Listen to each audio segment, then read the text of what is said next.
My name is Edward Ralsma. I'm representing the Church of Christ in Weyburn. Today's reading is from the book of 2 Samuel, chapters 10 to 13, and I'll be reading from the NIV version of the Bible, starting at chapter 10. In the course of time, the king of the Ammonites died, and his son Hanun succeeded him as king. David thought, I will show kindness to Hanun, son of Nahash, just as his father showed kindness to me. So David sent a delegation to express his sympathy to Hanun concerning his father. When David's men came to the land of the Ammonites, the Ammonite commander said to Hanun their lord, Do you think David is honoring your father by sending envoys to you to express sympathy? Hasn't David sent them to you only to explore the city and spy it out and overthrow it? So Hanun seized David's envoys, shaved off half of each man's beard, cut off their garments at the buttocks, and sent them away. When David was told about this, he sent messengers to meet the men, for they were greatly humiliated. The king said, Stay at Jericho till your beards have grown, and then come back. When the Ammonites realized that they had become obnoxious to David, they hired 20,000 Aramean foot soldiers from Beth Rehob and Zobah, as well as the king of Maacah with 1,000 men, and also 12,000 men from Tob. On hearing this, David sent Joab out with the entire army of fighting men. The Ammonites came out and drew up in battle formation at the entrance of their city gate, while the Arameans at Zobah and Rehob and the men of Tob and Maacah were by themselves in the open country. Joab saw that there were battle lines in front of him and behind him, so he selected some of the best troops in Israel and deployed them against the Arameans. He put the rest of the men under the command of Abishai, his brother, and deployed them against the Ammonites. Joab said, If the Arameans are too strong for me, then you are to come to my rescue. But if the Ammonites are too strong for you, then I will come to rescue you. Be strong and let us fight bravely for our people and the cities of our God. The Lord will do what is good in his sight. Then Joab and the troops with him advanced to fight the Arameans, and they fled before him. When the Ammonites realized that the Arameans were fleeing, they fled before Abishai and went inside the city. So Joab returned from fighting the Ammonites and came to Jerusalem. After the Arameans saw that they had been routed by Israel, they regrouped. Hadazer and Arameans brought from beyond the Euphrates River.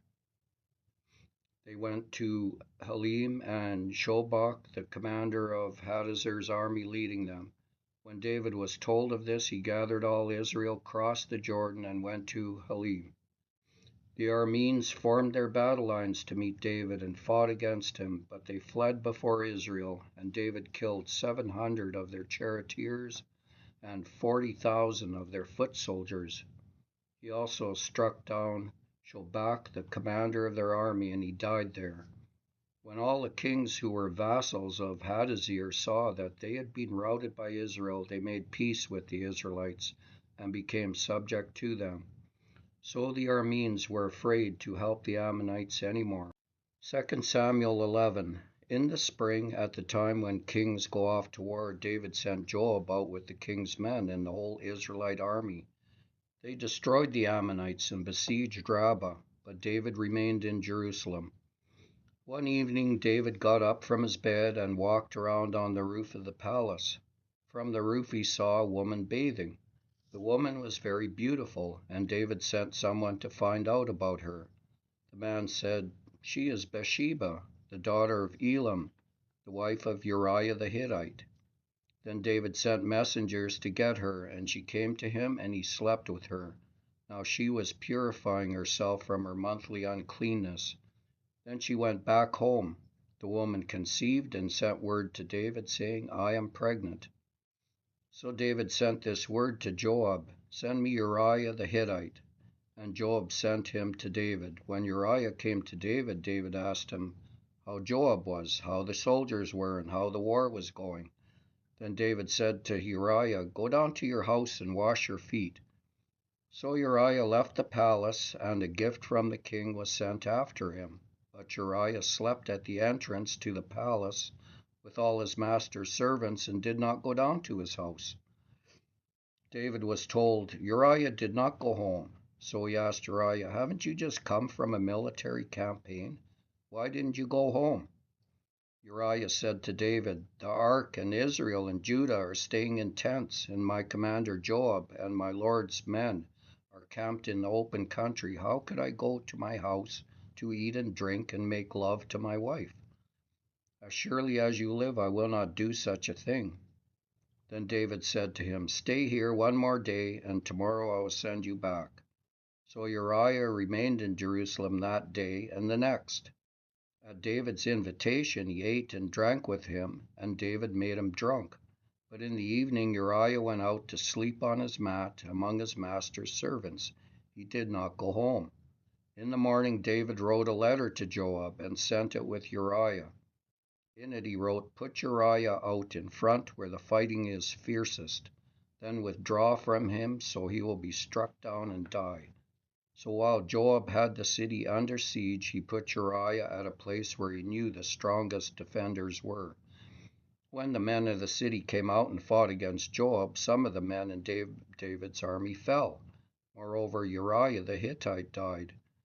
Joab sent David a full account of the battle. He instructed the messenger, "When you have finished giving the king this account of the battle, the king's anger may flare up, and he may ask you, 'Why did you get so close to the city to fight? Didn't you know they would shoot arrows from the wall? Who killed Abimelech son of Jerubbaal? Didn't a woman drop an upper millstone on him from the wall, so that he died in Tebez? Why did you get so close to the wall?' If he asks you this, then say to him, 'Moreover, your servant Uriah the Hittite is dead.'" The messenger set out, and when he arrived, he told David everything Joab had sent him to say. The messenger said to David, "The men overpowered us and came out against us in the open, and we drove them back to the entrance of the city gate. Then the archers shot arrows at your servants from the wall, and some of the king's men died. Moreover, your servant Uriah the Hittite is dead." David told the messenger, "Say this to Joab, 'Don't let this upset you. The sword devours one as well as the other. Press the attack against the city and destroy it.'" Say this to encourage Joab. When Uriah's wife heard that her husband was dead, she mourned for him. After the time of mourning was over, David had her brought to his house, and she became his wife and bore him a son. But the thing David had done displeased the Lord. 2 Samuel chapter 12. The Lord sent Nathan to David. When he came to him, he said, "There were two men in a certain town, one rich and the other poor. The rich man had a very large number of sheep and cattle, but the poor man had nothing except one little ewe lamb he had bought.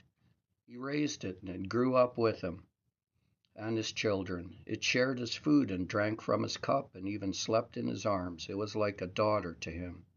Now a traveler came to the rich man, but the rich man refrained from taking one of his own sheep or cattle to prepare a meal for the traveler who had come to him. Instead, he took the ewe lamb that belonged to the poor man and prepared it for the one who had come to him." David burned with anger against the man and said to Nathan, "As surely as the Lord lives, the man who did this must die.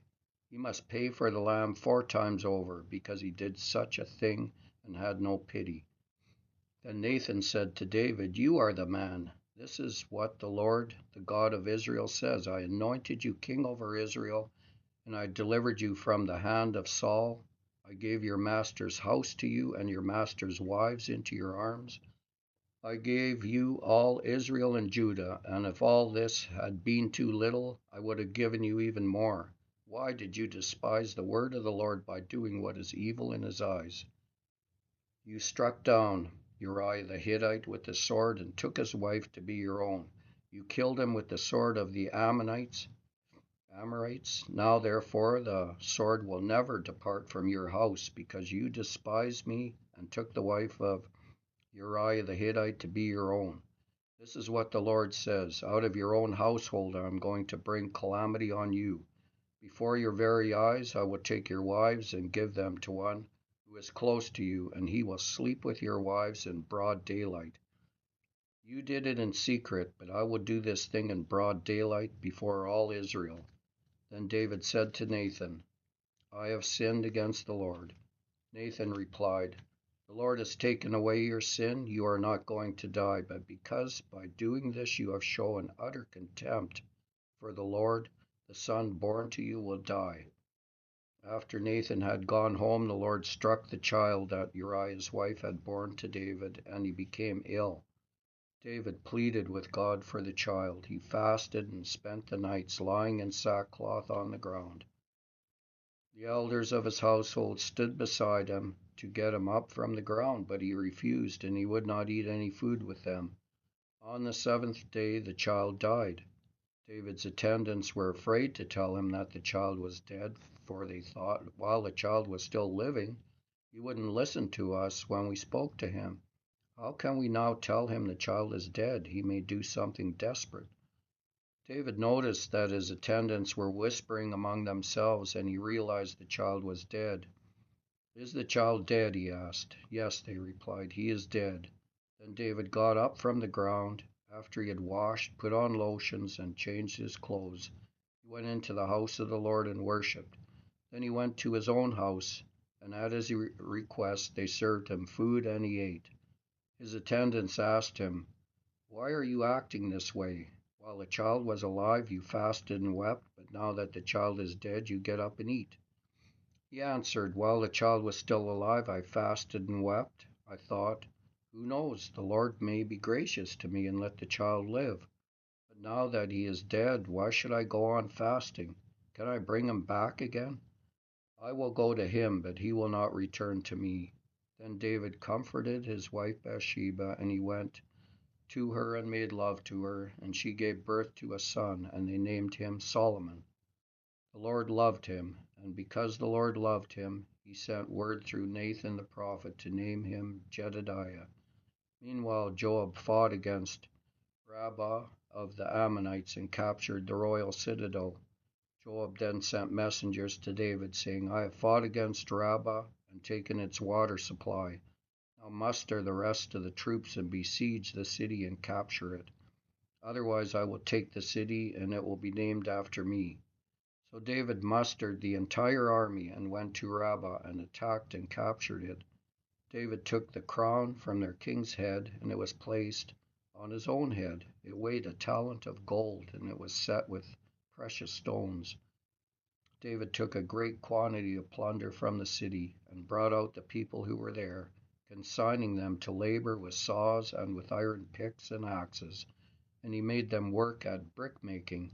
David did this to all the Ammonite towns. Then he and his entire army returned to Jerusalem. 2 Samuel chapter 13. In the course of time, Amnon, son of David, fell in love with Tamar, the beautiful sister of Absalom, son of David. Amnon became so obsessed with his sister Tamar that he made himself ill. She was a virgin, and it seemed impossible for him to do anything to her. Now Amnon had an advisor named Jonadab, son of Shemaiah, David's brother. Jonadab was a very shrewd man. He asked Ammon, why do you, the king's son, look so haggard morning after morning? Won't you tell me? Ammon said to him, I'm in love with Tamar, my brother Absalom's sister. Go to bed and pretend to be ill, Jonadab said. When your father comes to see you, say to him, I would like my sister Tamar to come and give me something to eat. Let her prepare the food in my sight, so I may watch her and then eat it from her hand. So Amnon lay down and pretended to be ill. When the king came to see him, Amnon said to him, I would like my sister Tamar to come and make some special bread in my sight, so I may eat from her hand. David sent word to Tamar at the palace, "Go to the house of your brother Amnon and prepare some food for him." So Tamar went to the house, and her brother Amnon was lying down. She took some dough, kneaded it, made the bread in his sight, and baked it. Then she took the pan and served him the bread, but he refused to eat. "Send everyone out of here," Amnon said. So everyone left him. Then Amnon said to Tamar, "Bring the food here into my bedroom so I may eat from your hand." And Tamar took the bread she had prepared and brought it to her brother Amnon in his bedroom. But when she took it to him to eat, he grabbed her and said, "Come to bed with me, my sister." "No, my brother," she said to him, "don't force me. Such a thing should not be done in Israel. Don't do this wicked thing. What about me? Where could I get rid of my disgrace? And what about you? You would be like one of the wicked fools in Israel. Please speak to the king. He will not keep me from being married to you." But he refused to listen to her, and since he was stronger than she, he raped her. Then Amnon hated her with intense hatred. In fact, he hated her more than he had loved her. Amnon said to her, "Get up and get out." "No," she said to him. "Sending me away would be a greater wrong than what you have already done to me." But he refused to listen to her. He called his personal servant and said, "Get this woman out of my sight and bolt the door after her." So his servant put her out and bolted the door after her. She was wearing an ornate robe, for this was the kind of garment the virgin daughters of the king wore. Tamar put ashes on her head and tore the ornate robe she was wearing.